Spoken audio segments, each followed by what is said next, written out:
right. So the class action lawsuit that alleges that Drake, Aiden Ross, and along with Stake have been promoting illegal gambling. All right. So there was this class action lawsuit that was filed on New Year's Eve. It popped up. It alleges that Drake not only promoted illegal gambling on the website Stake, but also diverted funds to artificially pump up the song stats on music platforms. Can't do that. That's the part where I was like, what? Listen, I always thought the Stake stuff was a little like, I don't know. I always thought it was a little fishy, guys. I was like, why does he need to do this? He's so rich. Like, what is the point? Always look roach. Yeah. Right? It always looks strange. So the lawsuit pretty much, I guess it has a tipping feature, guys. So this is where it gets tricky. They're saying that Stake helped Drake disguise funds using this tipping feature and internal transfers to pay bot farms to juice, his click counts on music sites like Spotify. This is what they're saying. Yeah. So, all of this is, all of these allegations constitute a pattern of racketeering activity. No, Griff, I'm not sending Drake the axe emoji, Griff. I already did. What do you mean? I already did. Hey, Griff, get online, bro. Get online, bro. It already happened. I told Rosenberg axe is wrong. It should have been a hammer, a nail, and a coffin. Because this isn't the nail in the coffin. Hey, bro. I'm just saying that would have been funnier. I think it made it more succinct for people online to follow. I just threw up the triple axe emoji in just a moment of straight pettiness. I would have never done it except that you were actually waiting on our downfall. The fact that you were actually waiting on our downfall, now that means I have to throw things up when you're getting caught up. And the funniest thing here to me, and here's how you know there's probably some meat on the bone here. Well, two things. Number one, are you trying to tell me Stake was not for actual betting with money? No, I don't think that's what they're saying. That's not what they're saying. Okay, no. So it is supposed to be a betting with money website. Yeah, I don't think that's supposed to be. Yeah. Okay, so it's just about how they're allocating the funds. Okay, the reason I think that there's I think there is a loophole in the tipping and transfer of funds that's not regulated. Okay, so it's a little bit more subversive than the obvious. Got it. We have a breakdown though. You want to hear it? Audio 12. Will this make sense? I think so. It's pretty clear. All right, here we go. Audio 12. The Drake. Okay. Never followed or seen memes from the Grand Wizard chat account, then you need to pay attention to this. Drake and Aiden Ross were just named in a federal RICO lawsuit. But the real story isn't the gambling. It's the man that the feds say were secretly moving their money in order to rig the music industry. The lawsuit claims that Stake isn't just a casino. It's a massive money laundering conduit. Stake has an internal tipping feature that is completely encrypted and unregulated. And the feds allege that Drake and Aiden Ross were using this feature in order to move sums of up to $100,000 at a time, bypassing every financial regulator in the US. They weren't just gifting each other. The suit claims that this is how they were funding a massive off-the-books operation. But the guy you want to pay attention to is this guy right here, George Nguyen, aka the man who runs the Grand Wizard chat meme account on Instagram. The lawsuit actually names him as the operational broker. The feds allege that Drake and Aiden Ross would tip or gift George this money, who then funneled that cash to bot vendors and streaming farms in order to artificially inflate Drake's streams so he could crush his competition in music. So here's why I'm gonna hit you with the biggest. Congratulations, you played yourself. Is that, and this will segue us if we want to get into this Aiden Ross nonsense. This is the most Trumpian-ish of all time. These people are obsessed with saying that bots are affecting people's music numbers. They're obsessed with it. Whatever they say you're doing is what they're doing. This is the Trump thing. Because I'm always like, why is this idiot Aiden Ross always talking about Doechii and bots and this and that and this one? What are they? Because they're doing it. Now, that's why. Now, before we get too far down the road, I want to shout out to Billy They Cyrus, Pablo at Pablo T Don. That was her their audio. Oh, thank you. That's good job. Okay, yes. You know what I mean? Because I want to make sure that we, the people that were using their audio and maybe supporting our community as we build it, we shout them out. Great report. But yes, Rosenberg. because I've never understood what their obsession is with this whole Kendrick bots thing. I'm like, the only place that I sense bots now, and like I didn't used to think this, I'm not some sort of expert on that. Anytime I mention Drake, the way that my mentions are shows me that there's an entire bot world that's a part of it, just like Nicki. It can't. Well, all so be here real. goes that guy, the name Win, or what do they call it, Grand Wizard Chat N-word, Yeah, or sounds whatever great. Win that guy is named. You know, the internet say he runs also Akademiks TV on Twitter. Yeah, I read that too. Yeah, there's a connection there. Well, the fact that he has his name is Grand Wizard, we won't even get into how offensive that is, but the fact that it's Grand Wizard Chat N-word, that And is he's I think he's a Filipino kid from Australia. People have gone as far as to see where his account was made, which is in Australia, and Akademiks TV was created, which is in Australia. But that, even that terminology, chat N-word, isn't that straight up? I think that's academic slang. That's like from his chat. Oh, okay. I mean, you know more than me, bro. I just know I've heard him say that quite a bit when he's saying horrible things about me over the years. Listen, man, this is you know, all the botting and all of that noise aside, I would like to still say I don't like how Drake is going out here, bro. I don't like it. I didn't want to see it. I don't want it to be like this. He's a great songwriter. He's brought great things to the game, great music to the game. Like, I don't want to see this. Like, not like totally. Couldn't agree more. No one will believe us, bro. No one will believe us. Bro. Everyone will think we sincerely want his downfall. Part of the reason I've been so angry and annoyed about Drake's moves is because he is ruining his legacy. He is damaging himself in ways that will become impossible to get up from. And he'll be one of these cats whose reputation, there are two worlds. There's the real world view, and there's the VSS stands who think everything you do is gold. But the real world view of him is changing in sort of real time with all of this nonsense. And it's not good. Nah, it's not the way it was supposed to go, bro. Like, and I you know, I don't know how it was supposed to go, but you know, Drake is revered and was like loved for his abilities and his team's abilities to make songs and make music and all that. And for this to go this way, nah, bro.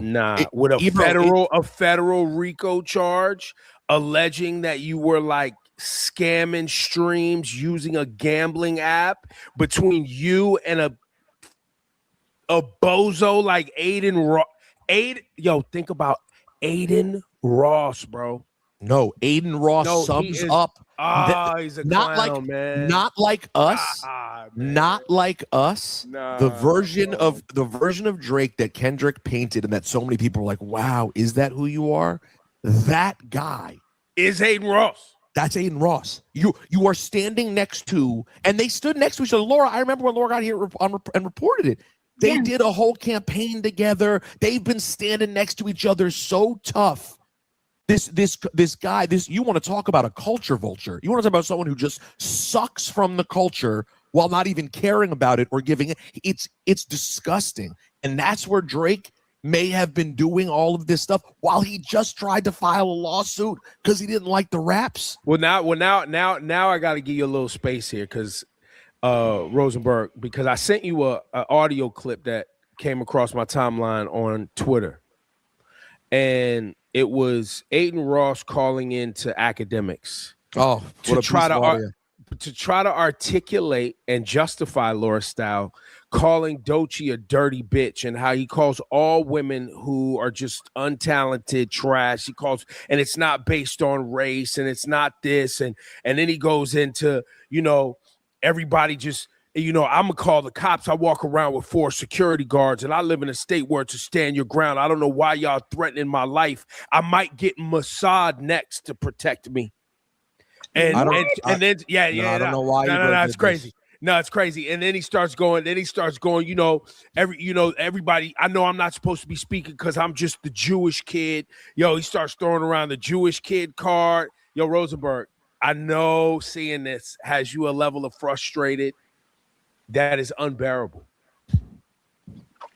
All of it is Sorry, a mess to me, bro. And not even just because I just remember this part. Wasn't Drake also giving like Rolexes to some other like right wing streamers? Yeah, but that's another. That's But it just keeps going on and on. No, but the Aiden Ross piece here, I've